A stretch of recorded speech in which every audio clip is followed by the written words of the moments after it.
Hello friends, मैं अभिषेक कुमार समृद्धि IAS के online platform पे आप सभी का स्वागत करता हूं, अभिनंदन करता हूं। दोस्तों, आप सभी को पता है कि बीएड वर्सेस बीटीसी केस में एमपी की जो गवर्नमेंट है वो एमपी में बीएड के जो कैंडिडेट है उनके साथ बिल्कुल वो जो है वो खड़ी है, स्टैंड ले रही है उनके लिए। और एमपी जो गवर्नमेंट है वो सुप्रीम कोर्ट में केस को लेकर के चली गई है और उस केस का जो असर है दोस्तों अब अन्य सभी केसों पर भी जो है पड़ता हुआ दिखाई दे रहा है। आप सभी जानते हैं कि सुप्रीम कोर्ट में इस केस को लेकर के जो है सुनवाई हो चुकी है और उसमें बहुत सारी बातें जो है वो क्लियर हो गई है। अब उसमें बीएड अभ्यर्थी जो 1 to 5 में कहीं ना कहीं ऑलरेडी ज्वाइन है, किसी न कहीं किसी स्कूल में कहीं ना कहीं वो जॉब कर रहे हैं, तो उनके लिए जो है एक राहत दिखती हुई जो है अब नजर आ रही है पिछली सुनवाई के बाद। इसका असर अन्य केसों पर भी कैसे पड़ रहा है इस पर हम बात करेंगे और किस तरह से पहले वाले जो बीएड कैंडिडेट हैं जो पहले से बीएड किए हुए हैं और कहीं ना कहीं वो जॉब कर रहे हैं या फिर नहीं भी कर रहे हैं और पहले से बीएड किए हुए हैं, तो उस पर भी हम बात करेंगे कि उनका जो है वो क्या होने वाला है। तो दोस्तों, सबसे पहले अगर आप इस चैनल पर नए विजिट कर रहे हैं तो इस चैनल को सब्सक्राइब कीजिए, लाइक कीजिए, कमेंट कीजिए और ज़्यादा से ज़्यादा शेयर कीजिए कि बीएड कैंडिडेट के लिए जब भी कोई नया अपडेट निकल कर गया तो शीघ्रता से जो है वो आप तक पहुँच पाए। सबसे पहले मैं आप सभी को बता दूं कि बीएड वर्सेस बीटीसी का सबसे महत्वपूर्ण मामला जिसकी सुनवाई 1 अप्रैल को अब होने वाली है, उसके प्रीवियस सुनवाई में, यानी कि अगली सुनवाई 1 अप्रैल को होने वाली है और उसका जो प्रीवियस सुनवाई हुआ था वहां पे ये क्लियर हो गया था कि पहले से जो बीएड कैंडिडेट कहीं ना कहीं ज्वाइन है उनको जो है अब बचाया जाएगा। यानी प्रीवियस का जो सुनवाई सुप्रीम कोर्ट में हुई थी वहां पे अभी ये क्लियर हो गया है, जज के अनुसार भी ये कहा गया है और जो तुषार मेहता सर जो एडवोकेट थे उन्होंने भी कहा है और उस पर जो है जज ने रिस्पॉन्ड किया और ये वहां से निकल करके आया कि बीएड के कैंडिडेट जो ऑलरेडी कहीं ना कहीं ज्वाइन है उनको जो है अब बचाया जाएगा। और इसका जो असर है, इस सुनवाई का जो असर है, यूपी में जो 69,000 शिक्षकों की बहाली हुई थी उस केस पे भी, उसको लेकर के जो केस किया गया था उस केस पे भी जो इसका असर अब दिखने लगा है। और इस केस की सुनवाई जो है कल, यानी कि कल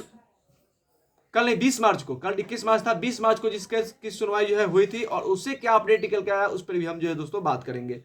तो ये यूपी में जो भर्ती हुई थी 69,000 शिक्षकों की, उस पर भी जो है खतरे की घंटी जो है वो अब बजने लगी थी। आप सभी को पता है कि 11 अगस्त 2023 को जो 1 to 5 बीएड कैंडिडेट के लिए 1 to 5 को लेकर के जो जजमेंट आया था 1 to 5 को लेकर के कि वहां से उनको जो है बाहर किया गया था, 1 to 5 से बीएड वाले कैंडिडेट को बाहर किया गया था। तो उसके बाद बीएड जो कैंडिडेट थे उनका क्वालिफिकेशन जो है 1 to 5 के लिए नॉट एलिजिबल कर दिया गया था, यानी कि 1 to 5 के लिए बीएड वाले को जो है अमान्य घोषित कर दिया गया था 11 अगस्त 2023 के बाद कि ये जो है 1 to 5 के लिए एलिजिबल नहीं है, ऐसी घोषणा हो गई थी। तो इसके बाद से दोस्तों जो कैंडिडेट कहीं ना कहीं ज्वाइन कर लिए गए थे उनके ऊपर भी खतरा जो है मंडरा रहा था। आप सभी को पता है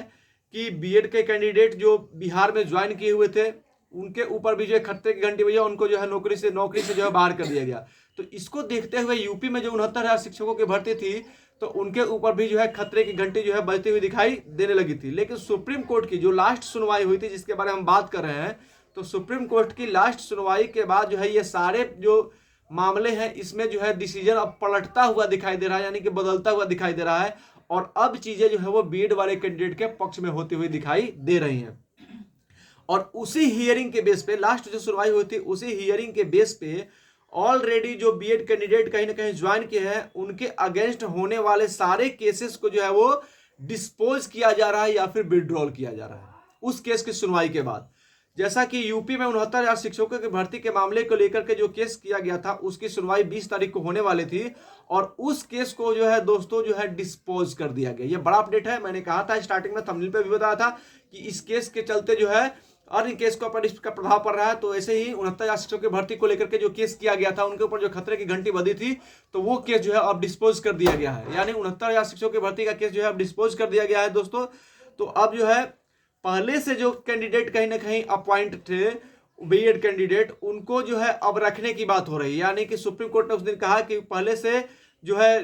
पहले से जो बीएड कैंडिडेट कहीं ना कहीं अपॉइंटेड है उनको या तो ब्रिज कोर्स कराया जाए, ब्रिज कोर्स करा के उनको रखा जाए या फिर किसी भी तरह उनको डीएलएड के इक्विवेलेंट जो है कराया जाए। इसको लेकर के जो है वो जज की तरफ से भी कहा गया है और ये अब अगली सुनवाई 1 अप्रैल को होने वाली। वहां पे 2 चीजों पे बात की, जज ने 2 पॉइंट बताए थे कि पहले बता रहा है कि नंबर ऑफ वैकेंसी कितना है, कि 1 to 5 में कितनी टोटल वैकेंसी है और कितने डीएलएड के जो है कैंडिडेट है, उसके आधार पर जो है डिसीजन लिया जाएगा। तो अब जो है 99% ये गारंटी है, ये ऐसा है कि जो बीएड के कैंडिडेट हैं कहीं ना कहीं ऑलरेडी ज्वाइन है उनको जो है रखा जाएगा और उनके नौकरी पे अब कोई कहीं भी कोई तरह की घंटी जो है वो नहीं है। धन्यवाद।